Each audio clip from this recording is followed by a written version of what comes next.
Hey guys, welcome back to another episode of the Beards and Bitcoins Crypto Podcast. We are a podcast for the man's man and yes, the ladies that love him.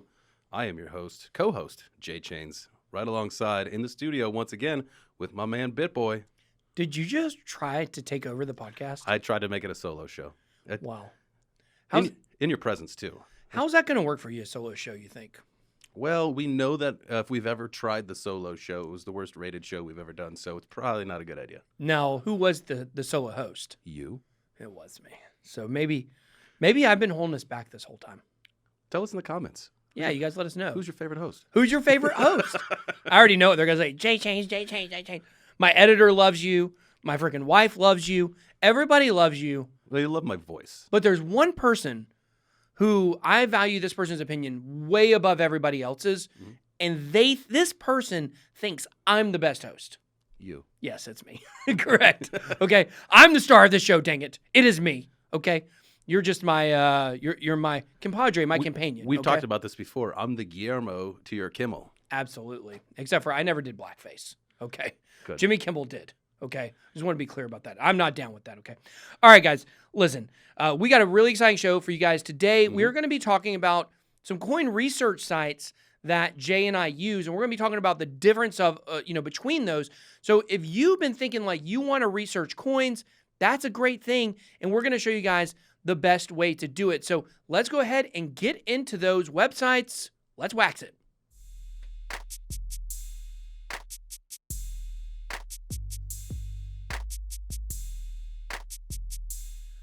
All right, guys, so let's go ahead. Let's jump right into the episode today. We're going to be talking about CoinMarketCap. We're going to be talking about CoinGecko. We're going to be talking about Live Coin Watch, Coin360, and last, we're going to wrap it up just briefly talking about Token Metrics. It's a little bit different of a coin research site.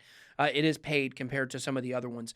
But let's go ahead and get into CoinMarketCap, Jay. Tell them what you like about it, what you don't like, and things like that. Cool. Well, first off, I like the fact that CoinMarketCap has been around for a long time. And I think you can correct me if I'm wrong or maybe help me find the statistic because I'm sure that you know it. But during the last bull run, I believe CoinMarketCap was in the top 100 websites of all websites like Amazon, Google, all of that, right? It was, I think it peaked at 103. 103. Okay.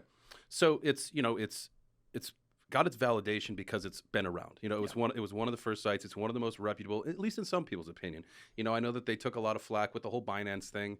I'm under the impression that, like the BNB coin, it stays at like 10. Like it will not go below that. I don't know if it's, pumped up for that reason. I know that you probably know a little bit more about this than I do, but I do love CoinMarketCap. There was a little while I didn't. Definitely got a chance to. We had it out with them. We did with Luke and the guys. Yeah. But then I know Luke, he stepped away from the company, didn't he? Yeah. So I believe he might be back with them now, but we had a lot of issues when they changed the ranking system. If you remember, we did a whole episode about it. Yeah, I know that it caused a lot of controversy because there were projects that were close to the top 100 or maybe in the top 200 that overnight they dropped to like 1,200, like down well below 1,000. So, once they changed those algorithms, which I think made sense because there's a lot of tomfoolery going on with, wash trading and stuff. So I think once they changed it for the right reason. I like that it's under the ownership of Binance now. I think that that's a good thing for the space. I'd love to hear your take on that. Yeah, so if you guys didn't know, Binance bought CoinMarketCap. I can't remember what the number was. It was a huge number. CoinMarketCap is the #1 most visited website in crypto, period. More than Cointelegraph, more than, Do you know what should Binance. be the #2 most visited website in crypto? BeardsandBitcoins.com. You darn right. Absolutely, it should be. Hopefully it will be here soon. But, CoinMarketCap's a big deal. So when Binance bought it, I know there's been a lot of pushback. A lot of people did not like that because they don't like Binance. They don't like centralized exchanges, and things like that. Uniswap, the rise of the DEX has been going on over the last couple months. But some people don't like those centralized exchanges at all. So they thought Binance owning it would maybe help Binance to be able to kind of shade some numbers in their favor, yada, yada, yada. That's probably true. However, when we look back at the history of CoinMarketCap, a lot of people blame CoinMarketCap as the sole source of the beginning of the bear market. Right, because in the span of one day, $100 million in market cap was lost by people selling off because in December of 2017, CoinMarketCap made a change that removed all the Korean exchanges from their regular listing.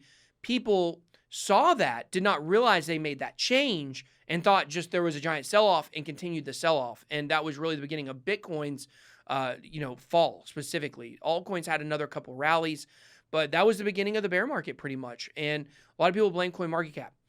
CoinMarketCap hasn't really had a dog in the fight, when it comes to crypto. They're making money regardless. It's kind of like me with a thumbnail, for instance.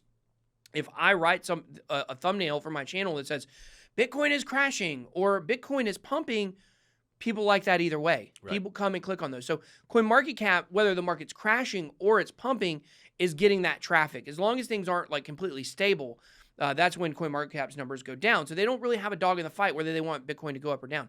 Now they do. Yeah. Because with Binance is going to want crypto prices to rise. Because then you get more interest, you get more people visiting the site, more traction, more traffic. Absolutely. So I think that is definitely, a good thing. Binance is, yes, it may skew the numbers a little bit to them, but overall, they're not going to want to see the markets fall. Mm-hmm. So that's my opinion on CoinMarketCap. What do you think about the numbers of CoinMarketCap and what are you looking for when you go to CoinMarketCap compared to some of the other sites? Well, one of the other sites that I use it for a different reason, right? And we'll get into that one a little bit later. That's 360, where it's it's that heat map stuff. That's more for a visual. This when I'm on CoinMarketCap, it really depends on what I'm doing. if I'm looking to enter a trade, I'm going to be looking at the the gainers and the losers. I'm going to say what's going on in the market. Because if I know that a coin usually sits around somewhere and maybe it's 5 cents down, I may hop into that knowing that it's gonna, you're gonna get that back by the dip, right? So I use it to really check and see where I can buy some dips. And then really what I like about it, and I know that some of the other sites do this as well, but you can go get the market pairs, so you can see which one of the exchanges really at a good click at the top, the reputable, they give the score for the confidence score for the exchanges based on a specific coin that you're trying to do some research on. I like that you can go check out their social medias. I like that you can get a link directly to the website, stuff like that. And I know that some of the other sites do that, but because, I'm just so kind of conditioned to CoinMarketCap, it's really like second nature to me. Absolutely. And I'm the same way. I still fight myself sometimes. Like I automatically go to CoinMarketCap. Mm-hmm. That's just where I go to look at stuff. However, I've really started getting exposed to a lot of new sites. I've known about a lot of new sites. I just haven't seen the advantage of it. Mm-hmm. But one of those sites is CoinGecko. And honestly, to me, CoinGecko is more robust than CoinMarketCap. I would agree. And the people that run their social media are I feel like they are lizard people. Lizard people? CoinGecko? Sorry. I thought it was funny. No, I think they're more responsive, right? Like you'll actually get interaction out of them, whereas I don't really feel like CoinMarketCap, I don't think they ever respond on anything. Yeah, it's like the difference between going and talking to a really hot chick at the bar. She's going to be like, this guy, he's okay. And then you go and talk to a chick that's not, she doesn't have the guys flocking to her. She's going to talk to you a little bit better. CoinGecko is your B-level hot chick at the bar. She's your maybe C-level. She's your next door girl. She's the girl next door. Exactly. That's what she is, really. CoinMarketCap's the sorority chick. Yeah. CoinGecko is the girl next door. That's right. I like this. I like where we're going with this. I love it, honestly. And Coin360 is the one that's just she's all over the place. That's the strip club right there. That's the strip club. Those are the scrippers. Okay, let's be honest. Look, I'm married. This is a family-friendly show. Okay, right, so we're just using examples here. Yeah. That's all we're talking about. Yeah. Okay, we're talking in metaphors. Okay. All right. So back to CoinGecko. What kind of? I know you said it's more robust. Kind of explain to me what you mean about that. Yeah. Well, with CoinGecko, I really like the way that the chart is. When you look at the charts, when you click on any coin, and you go down, to me, the charts are much more user-friendly. You've got the 7-day, 14-day, 30-day, 90-day, 180-day, 1 year, and max. And I like them. If you've ever used CoinMarketCap, whenever you're trying to show a specific chart, it gets a little wonky. It does. It gets a little wonky, right? CoinGecko doesn't have that at all.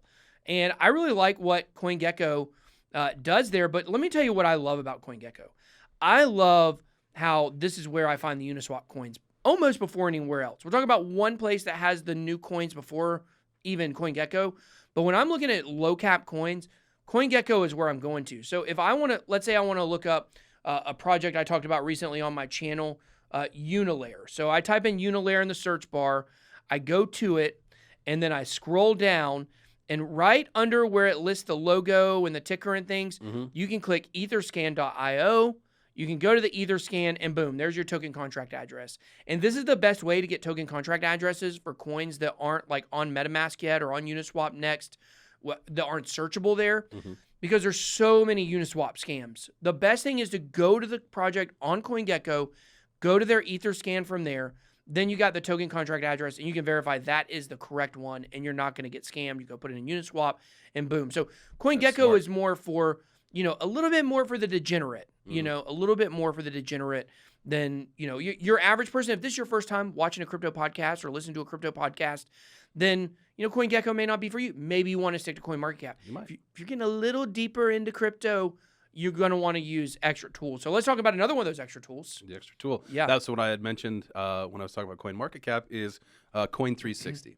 Now, I love Coin360 when I'm trying to get into like some trades, right? Because it lays you out. You got a heat map, right? So you're not looking good at the moment, by the way. Oh, it's a lot of blood. A lot of blood. Lot of blood at the time of this recording. It looks like we got a little bit of a green in the Ethereum tokens, but pretty much everything is bleeding right now. So, and that's why I like it so much, because you get an overall kind of overhead view of the market. So you can see exactly what's going on in which markets, where, and you can say, all right, I'm going to jump in here because this is darker red, Yeah. Wow, look at Link. Link took a big, crazy dump today, the day of this recording. I'm sure it'll be back up. It's actually lower than where people thought it might go. But we're not talking about those numbers right now. We're talking about the research themselves. And one thing I like about Coin360 is you're able to see kind of the different groups of coins, okay? Like you've got your SHA-256 up here, Bitcoin. You've got your eHash that shows Ethereum, but then you got your Ethereum tokens. And you can click on that Ethereum token box, and it'll expand, and you can kind of see how all the Ethereum tokens are doing today. And I really like that. You can find some smaller ones that are in green. You can kind of click on the boxes, and boom, you can see different stuff. And another thing I really like about Coin360 is up at the top, you can click performance, and you can select custom dates. You can see how Bitcoin is compared to Ethereum for the last 3 months. Is a really good site to compare stuff. Now, another site where you can compare that we're not going to really be getting into today, but another one to keep on your radar is CryptoCompare.com. Have you ever used that one? I have. I have. A long time ago, though. Yeah. CryptoCompare.com is a really good one to kind of compare bigger coins. It doesn't really do that great for newer coins or smaller coins, but if you're looking at top 20, CryptoCompare is pretty good. Another one I like, so I teased this one to you guys a little while ago, that there's one site that I find gets the earliest coins, and that would be livecoinwatch.com. Now with this one, if you watch CoinGecko, it's not going to really change in real time. Now I think Coin360 does, I think.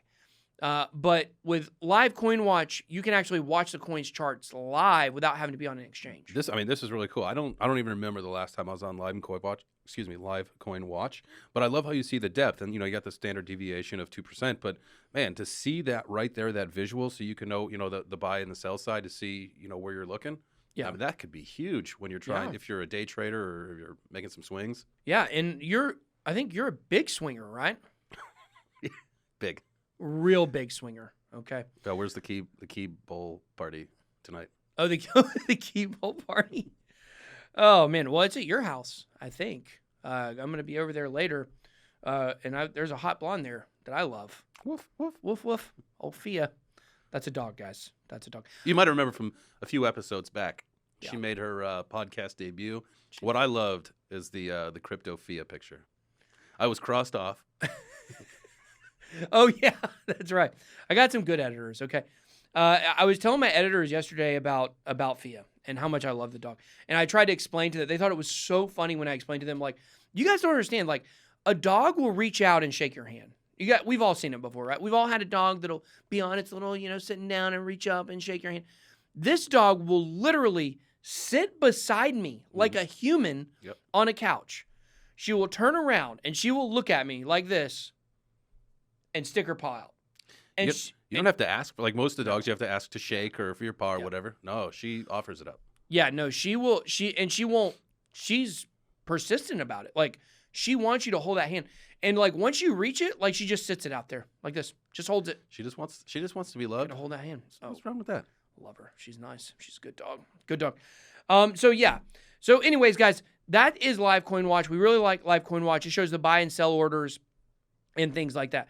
Well, let's talk about one other site that I really like. You guys know if you follow my channel, I've been using Token Metrics for a long time. And Token Metrics is a site that it's a coin research site, but it's paid.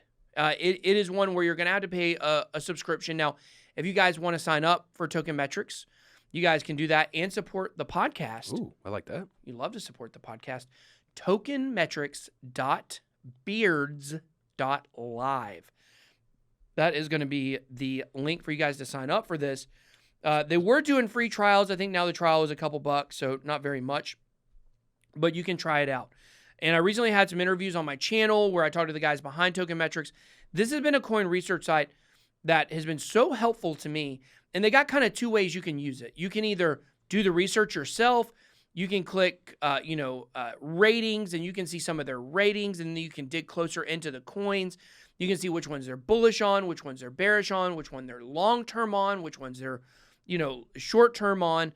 And you can really get a good feel for which crypto projects they think are going to do well. One they consistently think is going to do well, actually, that I've never covered on my channel, Pax Gold, because of the gold prices. Oh. Yeah. Interesting. So that's a gem that I found through, Coin Metrics. But they also have what is called indices, which, if you didn't know, do you know what indices means? I do, but I'll let you explain it. It's the plural of index. Oh, wow. Yeah, indices. Such a weird plural. We could go off on a tangent of weird words. I know that. We can. Can we not just say indexes? Why does that sound weird? It doesn't, does it? Why not gooses instead of geese? Yeah, and why not mooses instead of meese? I'm with you. Is that right? I don't know. We need to do a live show in Canada around a moose one day. I love moose or meese. Dude, Meeses, mooses. I was in Maine one time, and there was two things I wanted to do. I wanted to pick those small little wild blueberries and see a moose. Well, that year it happened to be a late winter, so there was no blueberries. Couldn't find a moose around, so we went to a preserve or like a rehab center. This was the most pathetic looking moose I've ever seen in my life. This was the most disappointing trip to Maine anyone probably has ever taken. Wow. You didn't even get to accomplish your main goals. Good one. While you were there. We should, what we should do on the show? I mean, guys, this is a crypto podcast for the man's man. Okay. We ain't playing around here. We should do a survival episode. Go up to Alaska. Out in the bush? Out in the bush. You get a pocket knife, a pack of matches, and one of those solar blankets. Man, that's it. There's so many cool things about the bush. What? I'm being serious. No, literally. I love Justin, the bush. Get your mind out of the gutter. I love being in the bush. Seriously, do you know about the bush? Like, really? What that means up there? Yeah, you're like deep in the woods. Well, you're deep in the woods, but there's towns, or I forget what they call them. They're not called towns. So I actually talked to someone who had done some work up in the bush. Okay. You get paid like 4 times what you get paid in a normal place. They have contracted jobs where you go up for 6 months at a time and you work in a grocery store for like 6 months and you make like 4 years salary in there. What? Yeah, that's how they have to get people to go up there and work, because the people that live up there, like the Inuit people, and guys, please don't throw rocks at me if I'm wrong about some of this. This is a person who had been up there. Or you could just, if we're wrong, correct us. Correct us. Don't throw rocks. Don't throw rocks. That's not good. But it's the way they get people to go up there, because a lot of those people up there are on government assistance and they have no reason to work because the standard of living is very low. It doesn't cost a lot. So they get money from the government. They don't have to do anything. So they actually have to bring people from the lower 48 to come work at things like grocery stores and pharmacies up there. Wow. Yeah. And you got to sign these big, long contracts. They give you a house. It's very similar, believe it or not, to like working on a cruise ship. Ooh. Yeah. I wanted to do that when I was younger. You know what? It's funny. I would have done that. Now because I've been a cruiser up until this pandemic. Now I probably will never go on another cruise. Yeah. But that would have been the life, man. Yeah. I probably back in that time, I worked in restaurants. I was a chef. That's what I did. So I would have worked probably in the kitchen on a cruise ship. That is the worst job. And every time I took a cruise, I would always interact with the staff because they're pretty much neglected, whatever. And everyone would say the kitchen is the absolute worst job. Wow. I would have probably been, well, if it was an adult cruise, I would have been the scripper. The scripper. The scripper. the script up on stage, making it happen. I'm a performer. Okay, I'm an entertainer. What can I say? They have the best because they only work like on a 7-day cruise. They typically work like 3-4 days. That's it. Yeah, and it's interesting to see. It's kind of like we're so far off what we were talking about, but it's kind of like going to an old West town, where like the bartender is also the sheriff, is also the waiter, is also the pharmacist, all that stuff. That's how they wear many hats. They wear many hats, and it's funny when you catch the cruise people in their different hats. You're like, I saw this person doing the ice skating thing, but now they're up here singing. Okay. And I love it. But back to token metrics, guys. Before we got so far off on a tangent talking about indices, one thing token metrics has are these indices where basically you can choose a few different settings and they will show you literally exactly how to set up your portfolio. Oh, nice. Exactly how to do. That would be a fun thing for us to do, would be to set up a portfolio and I set up a portfolio based on these on different settings, and we'll see who does the best. See who wins. I love a little friendly competition. Love a little friendly competition. So guys, so if you want to sign up for Token Metrics, make sure you guys do that at tokenmetrics.beards.live. So we've gone over 5 different coin research sites that you guys can use. CoinMarketCap, CoinGecko, Coin360, Live Coin Watch, and now Token Metrics. Jay, just what is your, if you could only use one, what would it be? Oof, only one. You're going to limit me? I probably, it's either going to be CoinGecko or CoinMarketCap if I have to go to just one. Man, that's a tough call. Yeah. Probably CoinMarketCap. What about you? I'm going to say CoinGecko. I'm going to go CoinGecko. I think it's a little more robust, and it's a little more, you guys know, a friend of mine recently texted me, and he said, hey, man, are you going to buy more Chainlink? And I said, I actually don't even own any Chainlink. Ooh, what's wrong with you, son? And I told him, I said, I advise people to buy Chainlink. I advise people to get on Coinbase coins, but I do all my work on the alleys. Okay, I work by the dark shadows of night. Okay, I look for the good stuff when it comes to those coins. Those low cap gems, stuff, those low cappers. Okay, chop up them gems, might get a little powder. No pop-out. Might get a little high on that portfolio. Okay, you know what I'm saying? That's what I like. So I'm in the dingy parts of crypto. You're a little degen. A little degen, getting them dark web coins. Okay. Ooh. Trying to make it happen. I think, but one of the things that I would like to say about all of this, and you picked your whatever site you want to do your research on, do what's comfortable for you. Always have your own strategies, do your own research, just form your own opinions. That's it. That's right. You like CoinMarketCap? I like CoinGecko. Somebody else will say, people love that Coin Paprika site. We didn't talk about it today, but the people that use Coin Paprika say, this is the site you need to use. We love Coin Paprika. You just got to figure out what works for you. You know, different cowboy hats for different cowboys. Ooh, that's coming up. That's coming up. I might be going here in a few minutes to buy a cowboy hat. I'm really excited about that. But guys, that's it for today's episode. Really great episode. We talked about coin sites. We talked about Maine. We talked about In the Bush. You guys love In the Bush, your favorite part of the podcast. Yes. For sure. Absolutely. And that's all we got. So until next time, make sure you guys grow your beards and your portfolios. We're out.